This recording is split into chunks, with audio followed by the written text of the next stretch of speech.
ચાલો મિત્રો, આજે આપણે જોશું કે શેક આપણે સવારનો ન્યુટ્રિશનનો કઈ રીતે બનાવવો. તો સૌપ્રથમ એક આવી પવાલી લેવાની. પવાલીની અંદર 300 ml દૂધ નાખવું. જેને દૂધ ન ફાવતું હોય તો દૂધની વ્યવસ્થા ઘણીવાર ન હોય તો 300 ml પાણી લેવું. પછી એની અંદર પર્સનલાઇઝ્ડ પ્રોટીન પાવડર 1 ચમચી નાખવાનો આ રીતે, અને આ રીતે એની શેક પાડી દેવાની. તો આ રીતે 1 ચમચી થઈ ગઈ, એની અંદર નાખી દેવાનું. પછી આ બે ફોર્મ્યુલા બનશે, બે ફ્લેવર અલગ અલગ છે, વસ્તુ એક જ છે. આમાંથી 3 ચમચી નાખવાની છે. તો સૌથી પહેલાં મારી પાસે આ છે રોઝ ક્રીક ફ્લેવર.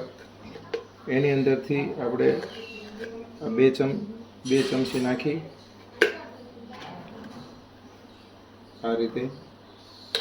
પછી બીજો ફ્લેવર મારી પાસે છે વેનીલા. આપણે બંનેમાંથી 3 ચમચી નાખવાની છે, એટલે 2 ઓલામાંથી નાખી એટલે 1 આપણે વેનીલામાંથી નાખી દીધી. થઈ ગઈ 3 ચમચી. 1 ચમચી પ્રોટીન પાવડર. પછી કોઈને ઠંડુ ભાવતું હોય તો આની અંદર બરફના 2 ટુકડા પણ નાખી શકાય છે. અને પછી આ રીતે બ્લેન્ડર જે છે એ આમાં 1 મિનિટ ફેરવી.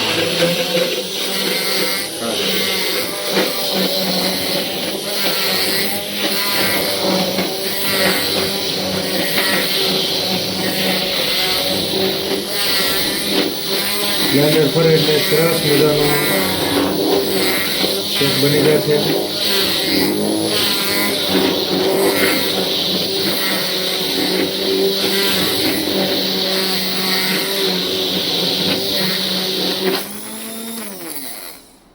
જો આ રીતે ફેરવી નાખવાનું છે, અને પછી ગ્લાસમાં સરસ મજાનું ભરી લેવાનું છે. જો આ શેક તૈયાર થઈ ગયો, અને પછી આ શેક ધીરે ધીરે પી લેવાનો છે. અને પછી 1-2 ગ્લાસ ગરમ પાણી હળશેકું કરવાનું અને તે પી લેવાનું છે. પણ આ પવાલીમાં જો અમુક આપણું પ્રોટીન ને બધું છોંટ્યું હોય તો 1 ગ્લાસ પહેલાં આની અંદર ગરમ પાણી નાખી વિચળી ગ્લાસમાં નાખી અને પી જવાનું, એટલે આપણે જરાય પાવડરની નુકસાની પણ ન જાય. અને પછી આ શેક પીધા પછી જે આપણે હળશેકું ગરમ પાણી છે એ 2 ગ્લાસ, ન ભાવતો હોય તો 1 ગ્લાસ પી લેવાનું છે. અને કલાકની અંદર લગભગ લીટર પાણી થઈ જાય એ રીતનું પી લેવાનું છે. તો આ રીતે મિત્રો શેક બનાવીને રોજે સવારે પી લેવાનું છે.